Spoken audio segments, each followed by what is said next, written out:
on this map, this tournament. The elevator play is very common here. Let's get ready to go. I'll tell you what, Apollo, the one thing that would blow my mind here is if we saw MMA lose in the semifinals 3-0. Yeah. So there's a part of me that's just saying I just can't even figure out in my head how it works out, how MMA can't pick up a win. But Lucky, maybe his name means something. Let's introduce our players over here in the northwest position. He hails from Team FXO. He is our blue Zerg. Give it up for FXO Lucky.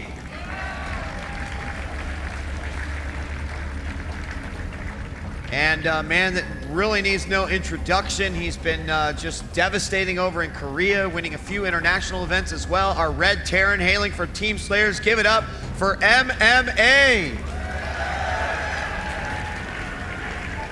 And you know, Apollo, now the tables have turned. Being down 2-0, suddenly the nerves might be over on MMA's side. I point this way, not even knowing exactly where MMA is because I can't see in the booths. But either way, I wonder if that makes Lucky feel a little bit more comfortable because he is up 2 now. Yeah. There's a lot of rooms for mistake. Even if he completely just fell on his face in this one and didn't do anything, having 2 chances to come back and your map choices, like you had mentioned, it just, I would imagine he's in a very, very comfortable and zen place. Yeah, but MMA is, well, he's been up against the wall so many times, let's put it that way. Yeah. I mean, he's done so well in so many different tournaments, and one of the most pressure-building things I think MMA's been through was when he finally cracked down an ST's like 20-0 Code S run or whatever that was, going up against a Zerg player who's physically undefeated,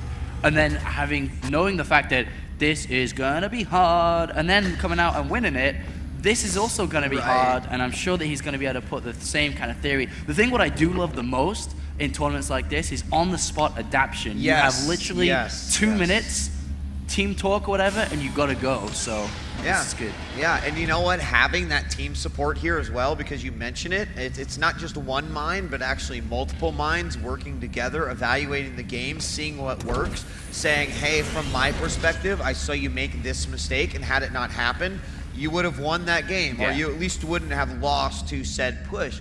So having that sort of reinforcement in a team capacity, I mean, any of the teams that are featured here at the IPL 3 that had players will tell you that it's a beneficial thing, and that's why we have teams. There's a reason why, you know, they are oh so important in that regard. So I am very curious. Are we going to see MMA be playing a much more reserved game? Are we going to see him go into Super Gosu mode and just show us something that we've never seen before?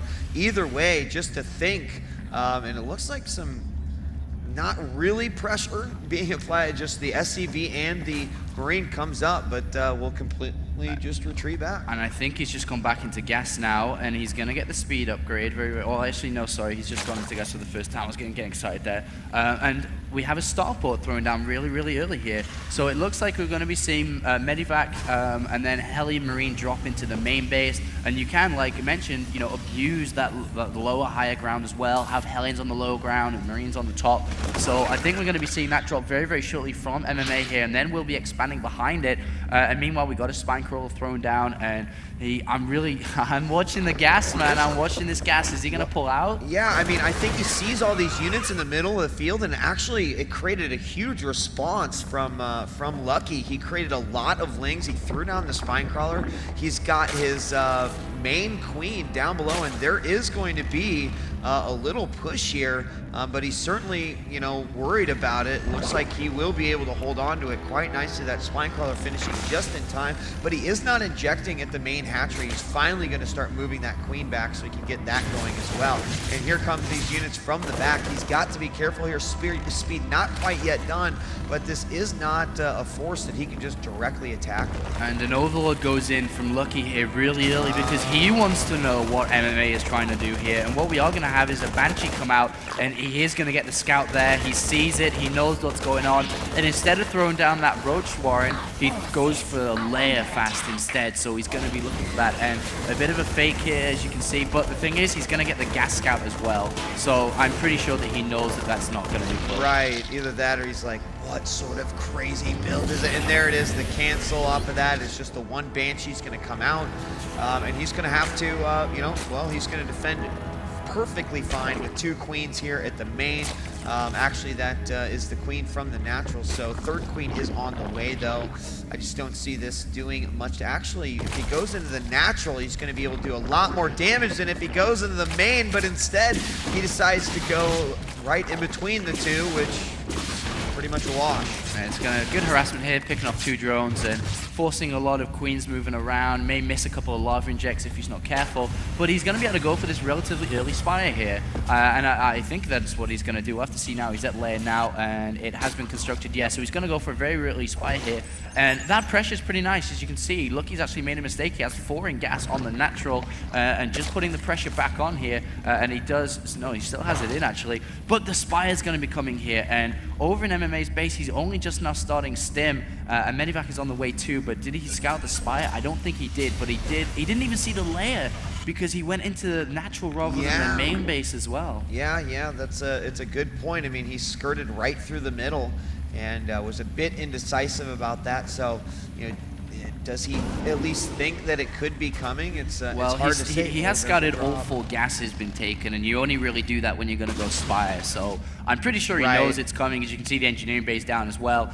And we are going to have a drop into the main base, DJ Wheat. 8 Marines. They do not have stim. They do not have cambot shields. And the biggest thing they're going to be able to get, I think, here is going to be possibly a queen or an overlord. The queens are going to move into position there. The overlord goes down. The banshee's coming in as well, and that'll actually be a nice little force coming out of there. The banshee does move back. More lings are coming out. Medevac scoots forward. Here comes a lot of lings, and he'll have to pick up and go, only losing 1 marine in that attack. He did force a couple extra overlords out when he probably wanted the minerals for the mutas, and actually, more than anything, it's just the lack of larva here, because he's got enough to build more mutas, he just doesn't have the larva to do so. Yeah, I mean, he's a little bit supply blocked too because of the killing the overlords too. So that was nice play from MMA here. He's going to drop down to the 3rd base as well, put a bit of pressure on it. But there are too many lings out though, so we won't really be able to do anything here. But we can be happy that MMA didn't die within the first 5 minutes. He is now advanced over the 10-minute mark. That is true. That is true. That gets some cheers from the crowd, and you know, this is it's like an opposite Idra thing, I guess. Oh no, the Medivac is going to go down. Well, is he going to get a couple out maybe? 1. Not good enough. Bob, it's going to be you this time. All right. And the Banshee as well. This is the thing with playing Mutalist style. You have to decide, are you going to be aggressive or defensive with your Mutalist, because he's going to be able to pick off a queen here, one-on-one with the Banshee. The Banshee's going to win, and these Mutalists are nowhere near close to defending. The Mutalist's going to swing on around. There is this single missile turret up here in the side. No refinery right there. Takes out the SCV building, the new command center, and not enough Marines here. Here they're coming down from below, and they do have stim, but he does not force one out. Meanwhile, the Banshee here at the 3rd base going after this queen here will manage to take it out. No drones to kill. But some Lean's going to come in here and might be able to take pot shots at them. They're just going to get out of here because he knows that the mutas are going to be coming next. 14 drones in production right now, 15. That's one way to get your economy high. And we are going to see 8 Marines being dropped into the main base now. And once again, the Mutalists are at south side. They're not going to be able to push this away. And MMA really stretching out Lucky here. I love what he's been doing with that Banshee. I mean, he's really keeping those mutas occupied and busy. And look at this. What if this force moves forward and knocks on his front door with stim, and of course with, spawning pool goes down. All he can make at this point is mutas. He has a very good number quickly. The one Baneling cleans that up quite nicely. And I thought MMA was going to get into a remarkable position there with his tanks, but I think he saw the amount of mutas that there were. And did he scan here as well? Yeah, well, he did scan. He killed a lot of creep too. The thing is, though, that there was a lot of Lings in production just as that spawning pool finished. So, and the spawning pool still isn't even in production. Does he even realize that he lost it? He must do. And he's not building a spawning pool, which is probably a pretty big mistake, DJ. Well, you know, if talking about nerves, that is the kind of things that, as from a nerves perspective, you might not realize. And there it is. Spawning pool does go down. Ooh. We also see Burrow coming out. I'm a little bit scared about this MMA army. I mean, he may be able to snipe the hatchery, but I think he's going to lose to a counterattack or potentially lose entire of his army.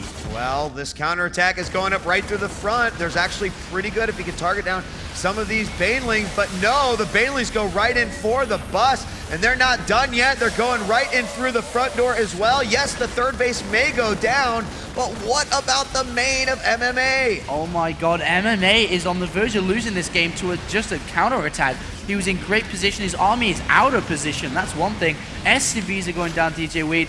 This is not looking good for the MLG champion. Oh, 26 workers have been killed now. These Lings are still wreaking havoc. These Marines and tanks trying to get back to help things out, but that is not stopping the Mutalisks from continuing their terror, their chaos here through the main base of MMA. More SCVs are falling, and oh, there's the scan. Make sure that, hey, there's not burrowed Banelings on my ramp, because that would be bad. And MMA, I mean, right now, he's down to 24 SCVs. Oh, that is a disgusting place to be in right now. And his army is, I mean, there's even borrowed Zerglings in the main base, so he can come out and harass very, very shortly. And he can't scan because he doesn't really want to waste the energy whatsoever. And MMA, what does he do? Does he go and attack? Does he go and be like, all right, I have one ditch last attack. Do I do it now, or does he try to take a third base? He does have the third command center, but you have to remember, this is his last chance. If he loses this, he is out. Yeah, and you know what? The third base going forward, and you could see how it could have been an economic advantage. Would have been nice, but I mean, that didn't even fall. Keep that in mind, and look at it, it's still standing. So he's extended himself so far, and he got absolutely nothing out of it. In fact, his reward was the base just kind of getting demolished there. So he's going to clean up a few roaming Marines, and you know, just look at the supply, 151 to 81, and a lot of Banelings here. Attack number 2 is en route. Oh, and he's not sieged up right now. Okay, he's about to get sieged up. Will he be able to get the Bailing hits in time? Oh yeah, he got him. Look at him roll on in. There it is. The Mutas clean up the tanks, no problem. Banelings still making their way into the main, but now there are still so many Mutas that get rid of those missile turrets, and there are just not enough Marines here. The Mutas could win this battle. Mules going down, although there are 3 medevacs. Here comes another set of Lings and Banelings that are getting ready for a potential attack here. Remember that Lucky is on 3 bases. The Mutas are coming back in yet again, trying to snipe as many SCVs or Mules as they possibly can, while the Marines just trying to get some shots. And again, attack 3 is on the way. There's no tanks to actually stop these Banelings, and Lucky realizes it and morphs even more. And MMA's on his last foot. He has to have the best Marine splitting in the world, and he doesn't. Lucky advances. Oh my god, nobody would have said that, apart from FXO House, but nobody would have said that he advances. I can't believe this, DJ Wheat. And I think the look on his face pretty much says it all. Nerves? What? MMA is eliminated from the competition by a Zerg player in the round of 4. Give it up for FXO Lucky.